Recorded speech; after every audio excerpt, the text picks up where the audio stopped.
find that if you focus on an area, and even so with Tea and Sympathy, the menu is quite broad, but it is traditionally British food.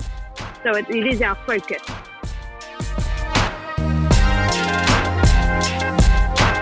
Welcome to The Profitable Table, fed by Wilco Foods, the nation's first podcast devoted to the business and lifestyle of the hospitality industry. Now, here's your host, Wilco Foods CEO, Stephen Toberoff.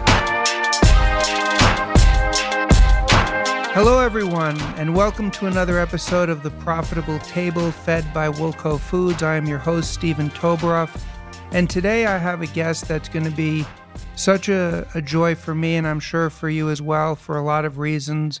Before I get into my own excitement, let me just introduce my guest. My guest today is Molly Carew, who is the general manager of Tea and Sympathy, Tea and Sympathy Carryout and Assault and Battery at 108 Greenwich Avenue, New York, and the carryouts at 110 Greenwich Avenue.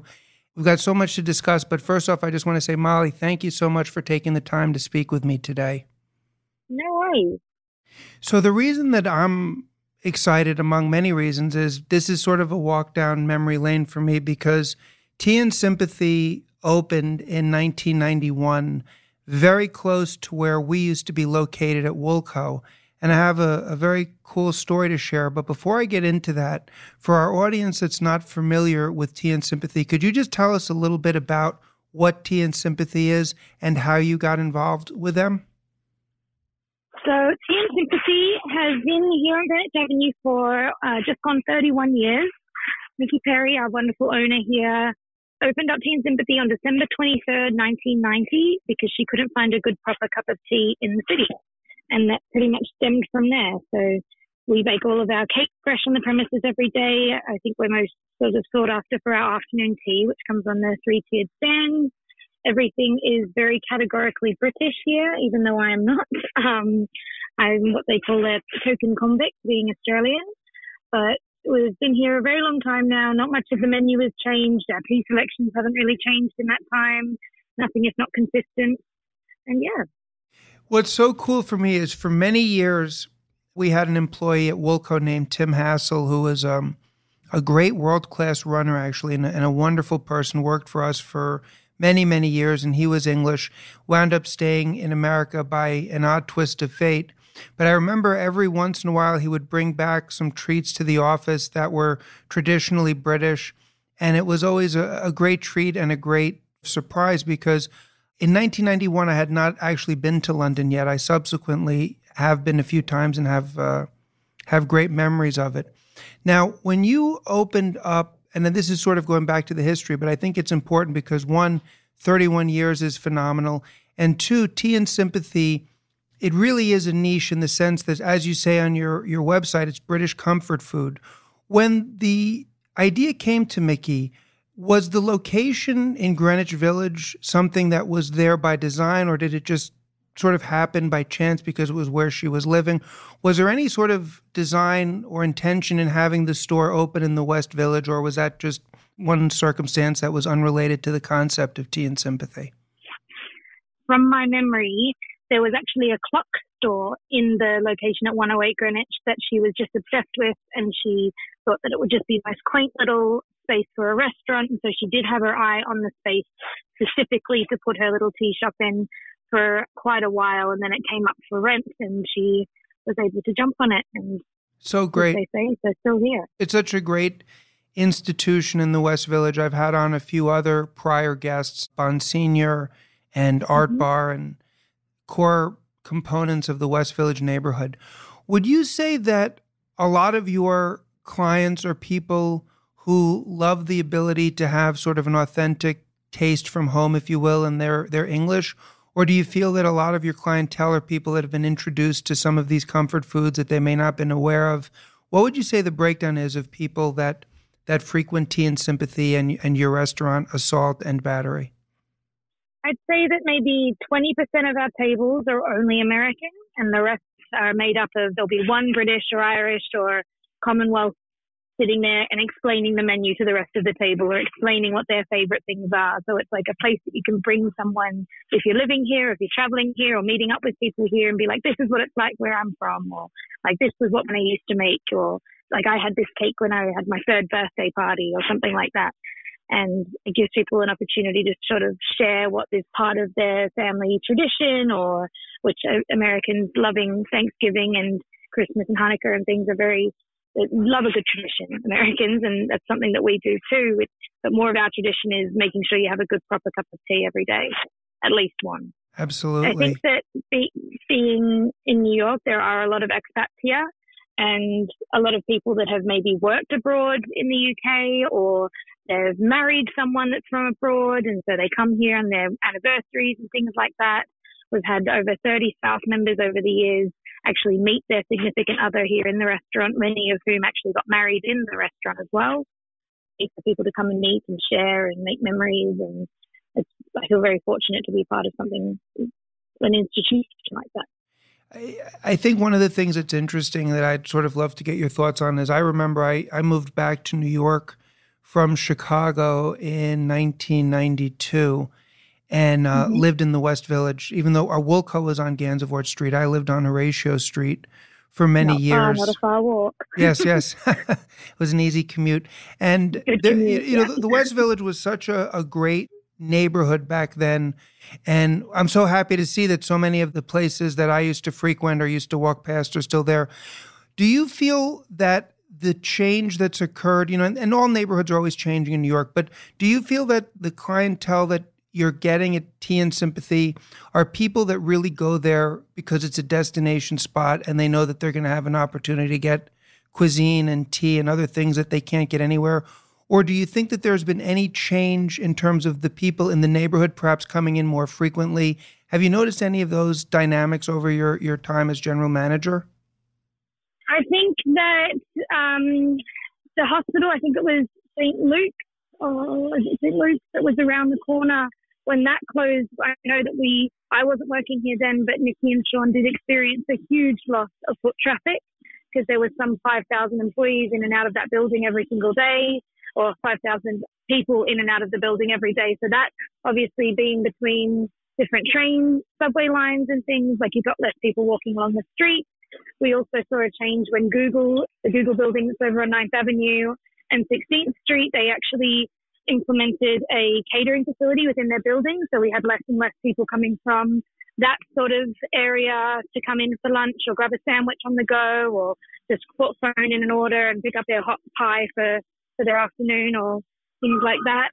Particularly since I've been working here, I definitely noticed when City Island opened up, particularly in the warmer months, we did have a lot more people come through and say, oh yeah, we got tickets to go to this park today, but we saw on the map that it's close by, and so we've come here for lunch. Or we're picking up to go so we can go and eat it at the new park that's floating on the river. And I think that small attractions like that are more close by to us have definitely increased the foot traffic in the area, because I think that with so many closures of businesses, particularly before COVID, due to exorbitant rent prices, real estate tax costs, and just general inability to maintain overheads with costs of food going up, which is just an inevitability. But so many small businesses, because you're not buying in bulk as much, I think that they sort of lost that momentum to sort of make changes 5 years ago to benefit you 5 years ahead of time, if that makes sense.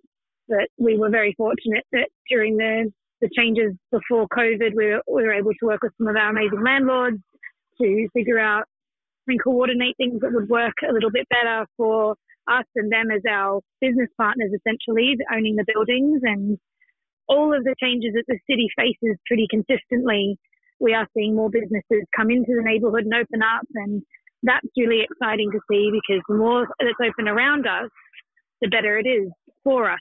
There is no real competition. If you're doing well, we're doing well. If we're doing well, you're doing well, sort of thing. That's kind of what I was thinking, because when I lived in the West Village, it was only a tourist destination to the extent that people wanted to see the West Village and its historical significance. But over the last several years, you have the Whitney, which used to be a meatpacking facility. You have the High Line. You have the Museum of Illusions. And I think what you said, Molly, is such a great point, which is that there's no competition to what you're doing.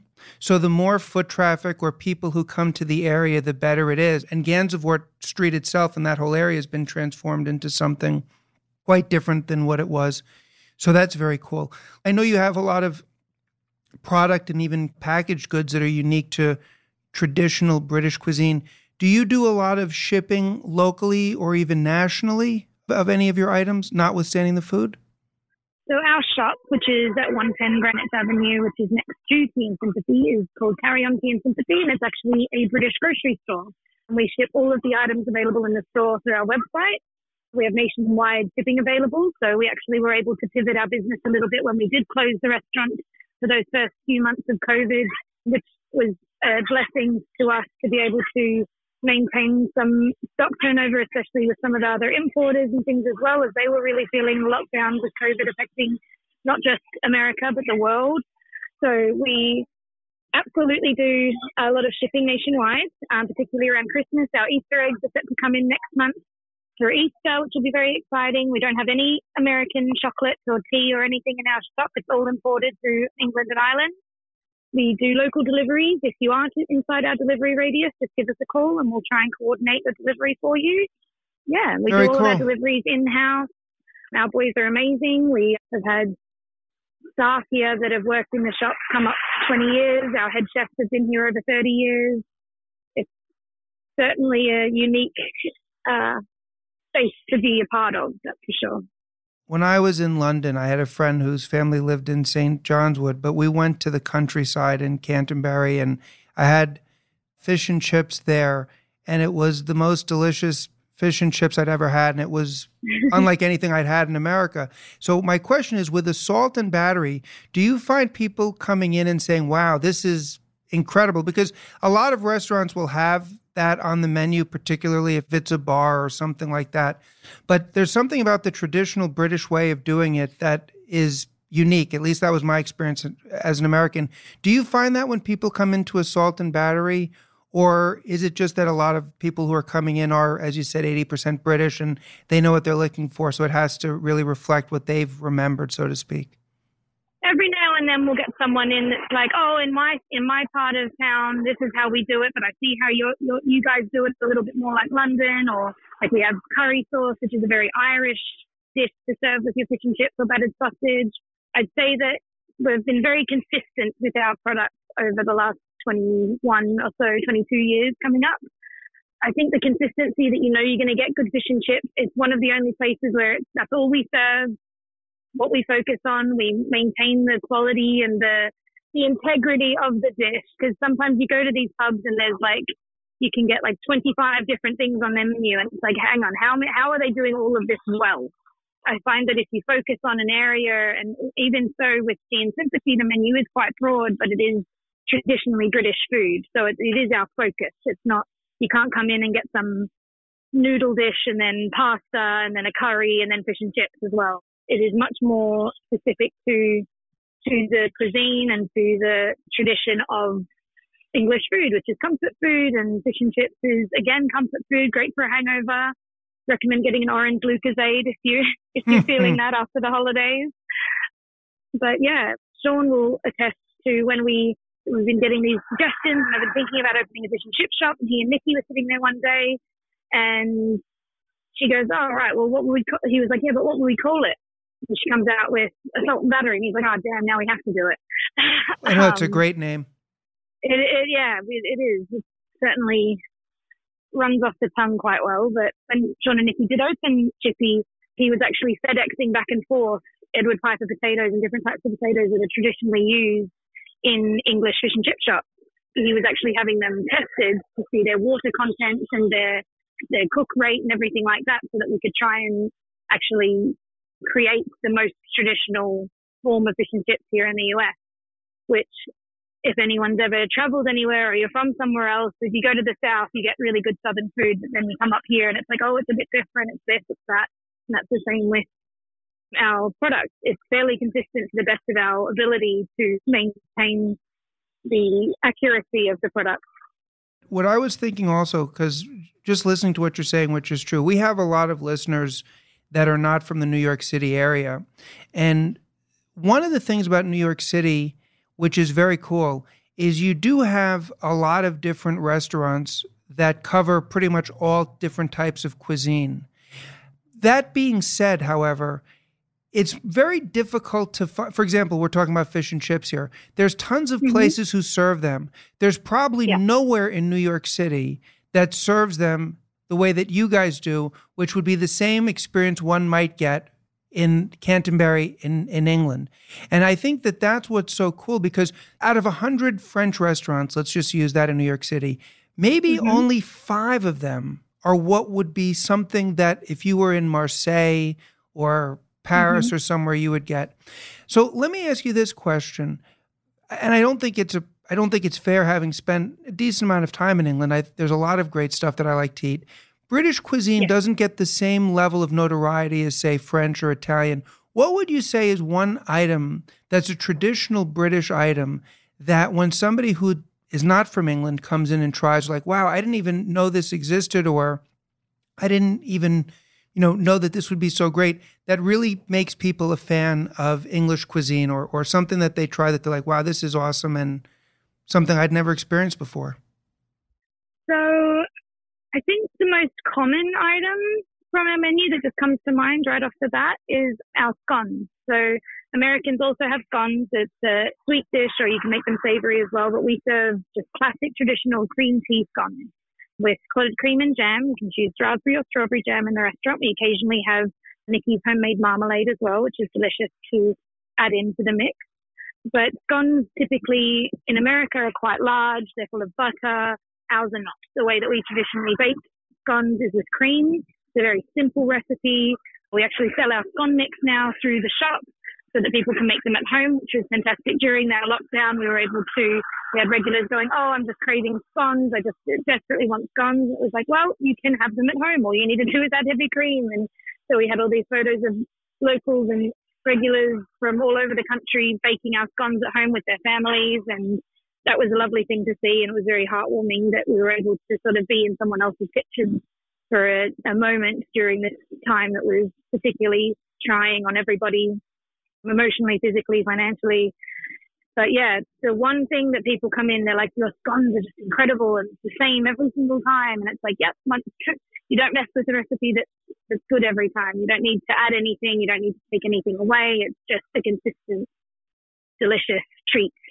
And then in terms of savory items, I'd say people come in and they go, what are mushy peas in a salt and battery? And mushy peas typically take over 24 hours to make and are made from a dried pea. And you can look up the recipe online, but ours is a little bit different, obviously. I'm not about to give it away, but mushy peas are definitely something that Americans are like, oh, that sounds terrible. But then they have it and they're like, oh, wow, okay, this might be my new favorite. Or bangers and mash. We have a wonderful relationship with a local butcher shop called Myers of Keswick on Hudson Street, where we get our English and Irish sausages from, which we use in our bangers and mash in the restaurant, which is beautiful creamy mashed potatoes, gravy, or Heinz baked beans. You can choose however you'd like to have it served. And it's typically something that people are like, what do you mean bangers and mash? And we're like, oh, it's a sausage. And they're like, oh, okay, hang on, is it like this? It's like, why don't you get it and have a go and see what you think. Very cool. For people that are listening to this, one of the cool and I think significant lessons, or something I'm really sort of keying on as I'm listening to you, is that the tea and sympathy concept is entirely predicated on 2 things. 1, consistency and authenticity, and 2, staying true to the core mission. I think a lot of times people who start any business, but particularly a business in the hospitality space and in New York City, people get tempted into thinking that because everything's always changing and it's so fast-paced and that there's so many distractions, that people almost feel this compulsion to change for the sake of change. And in certain circumstances, and certainly in the case of Tea and Sympathy, that's not a good decision. Staying true, staying constant, staying focused enables the success for over 30 years. Are there ever any temptations to do any type of an innovation, or has the decision been made, look, this is what our brand is, this is what we do, and we're going to stay true to it because we know that there are people who are looking for this and we don't need to change it. Or sometimes you feel like, we do want to throw in this little tweak on a traditional recipe. How do you balance those two forces if you feel like you have to balance them at all? That would come down to our lovely owner, Nikki, and her wonderful husband, Sean. Nikki is an incredible cook, always has been. When she first opened the restaurant, she was doing it all. She was running the dining room. She was cooking in the kitchen. And our kitchen, if you have ever been by, we are about 380 square feet, including the kitchen and the bathroom, is the whole restaurant. It's a very small space. So way back in the early 90s, she would cook a lot of dishes at home and then bring the big pots in, lug them down the street from her apartment around the corner, because there just simply wasn't enough space in there to actually prepare all of the food at the same time consistently. So she would work overnight and get it all made up and bring it all in. And I think every single recipe at Tea and Sympathy has come out of either Nikki's brain or her family recipes or recommended recipes from family friends. And there's definitely been changes to the menu over the years, just with economies of scale changing. So our fish pie for a period of time was extremely expensive to make because the quantities in order to make the fish pie that we needed, being just one menu item, it was going to be far too costly for us to continuously keep it on the menu just due to the price of fish that goes in the pie, which is salmon and cod, and can be various other white fishes as well. But now we've got a little bit more momentum with our restaurant since the pandemic has sort of slowed down. Now we're experiencing Omicron, so it's a little bit different, but we have it back on the menu regularly. So I think that the main changes that do happen with our menu is availability of items. We have a fairly consistent amount of menu items that are available just all the time and always have been. But the one thing over the last few years that has changed is, are we actually able to feasibly take the labor, the time, the effort, the cost, and do this dish well, or is it we don't want to cheapen the item, and we don't want to make the item, the menu items, exorbitantly expensive or inaccessible in a way. So we would rather choose not to do it at all and it not be available, or than to have something that's not good enough to the standard that we like to maintain. I love that, because when you have a brand that's as powerful and as established as yours at Tea and Sympathy, it gives you the ability, not just the ability to make decisions like that, which is phenomenal, but it actually frames the way you even think about issues. And I think that's something that people should really take heed of. Whenever you add something to a menu, whatever you decide to do with your business, you have to look at it from every angle. You can have the most amazing concept in your mind, and everybody might love that concept. But if you can't execute on it at a quality level that you're happy with, or at a price point level that you're happy with, it's not going to be a good fit. And I think people need to remember that as they're designing things that they want to put on their menus, because it has to be thought all the way through. Molly, this has been an absolute pleasure for me listening to you. And what I would say is, for those people who live in New York City, the West Village has so much great stuff going on right now. We'd already mentioned the Whitney, the Museum of Illusions, the beautiful West Side Highway. I remember it was very different in the 90s, and it was great then too when I would go running on it, but now it's just a great family spot. But if you've never been to Tea and Sympathy, you really must go. It's not just a New York tradition, but I would say it transcends New York. You get an opportunity to step back into England for a moment and have something that's really special. Yeah, please come in and say hi. Mention the podcast, and we'll give you a good cup of tea and have a chat. Absolutely. So anyone that's looking to learn more, please check out teaandsympathy.com, or you can check them out on Instagram at Tea and Sympathy at NYC. And Molly, this was a real pleasure. I really thank you for taking the time, and I've enjoyed listening to you explain everything. Have a wonderful day. Really appreciate it. You as well. Thank you pleasure. So much, Stephen. Thank you, Molly. Have a great day. Thank you for listening to The Profitable Table, fed by Woolco Foods. Please be sure to rate and review the show on Apple Podcasts or your favorite podcast app. And to learn more about Woolco Foods or Stephen Toberoff, please visit us at woolcofoods.net.